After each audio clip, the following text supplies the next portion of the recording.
My book begins with the Boston Tea Party. And I grew up thinking that was the product of this onerous tax that we threw the tea into the ocean. Like most things in history, it's a little more complicated than that. Actually, there was a surplus of tea in England. The East India Company, the monopoly that sold British tea, wanted to get rid of it. So they decided to lower the price by a third. They added an infinitesimal tax. But the fact of the matter is, this was a windfall for the colonial consumer. However, many Boston Patriot merchants had made a good deal of money in the past years by smuggling in cheap Dutch tea from the East Indies. Now the English tea undersold their tea. Embracing the ideological imperative, they decided that this tea would not land in Boston.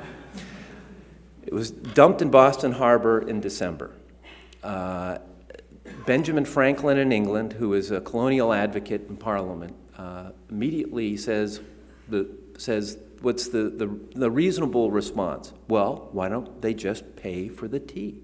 It's very difficult to make exact references to what things were worth back then to today's dollars, but it's been estimated that if you came up with a figure, the tea thrown into Boston Harbor would be the equivalent of today of about $800,000, well within the reach of the merchant community. Why not pay for them? Well, Samuel Adams did not want to solve this particular problem. He wanted to exploit it for political purposes. And then the British government played exactly into his hands by over-responding in a ham-fisted way with the Boston Port Act, which shut down the Port of Boston as a commercial entity. No ships would leave, no ships would come bearing goods. In May of 1774, a new royal governor arrives in Boston, General Thomas Gage. He's also the commander of the British troops in North America. And I have to say, I had a lot of sympathy for Thomas Gage. He was placed in a very difficult situation, and he was someone who came with quite a bit of experience in the colonies. He had lived in America for the last 19 years. He was married to a girl from Jersey. Their kids had been born in America, and he suffered under the illusion that if you could shut down the Patriot uprising in Boston by bringing in thousands of British regulars and occupying the city, you'd snuff it out. What he was not taking in account, nor really many people in England, was that all these country towns. He arrives, institutes the Boston Port Act. Boston is shut down. And then Britain makes it even easier for Samuel Adams with the series of what would be known as the Intolerable Acts, the Massachusetts Government Act, which, among other things, makes illegal the town meeting. You don't do that in Massachusetts. What happens in all those country towns? Mobs arise, and they go to royal appointees and insist that they disavow, their connection with the king. I mean, and so violence is happening all over the colony, and more loyalists are flooding into Boston, which is becoming a city of refuge. Gage begins to realize, wow, this is way beyond Boston. And then by the end of August, it's come down to a race. If this does lead to war, it's gonna be a matter of who has the most gunpowder, because gunpowder at this time comes only pretty much from England. And if this comes to a war, Great Britain's going to stop exporting gunpowder to the colonies.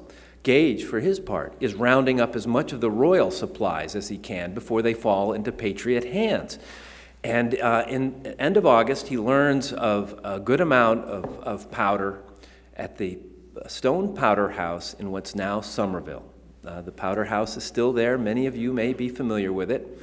And he puts together a secret operation where at night 300 British regulars are loaded into boats, rowed up Mystic River, and at night are disembark.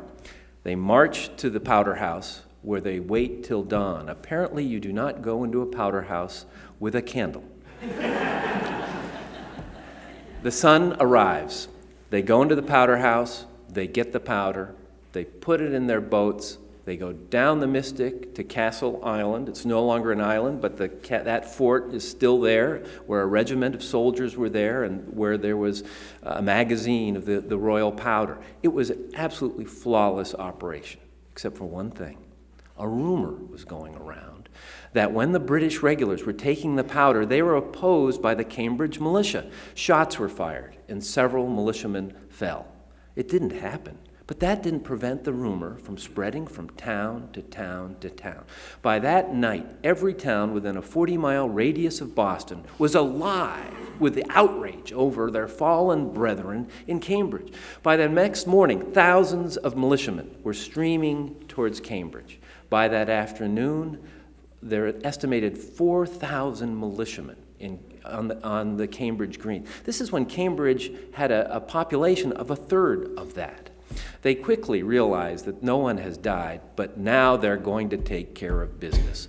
They round up the British, the royal appointees on the steps of the courthouse, and under a hot sun make them recant. The word goes to the Boston Committee of Correspondence, which is pretty much operating as the presiding presence in the Patriot movement at this time. We need help. Someone better calm these people down.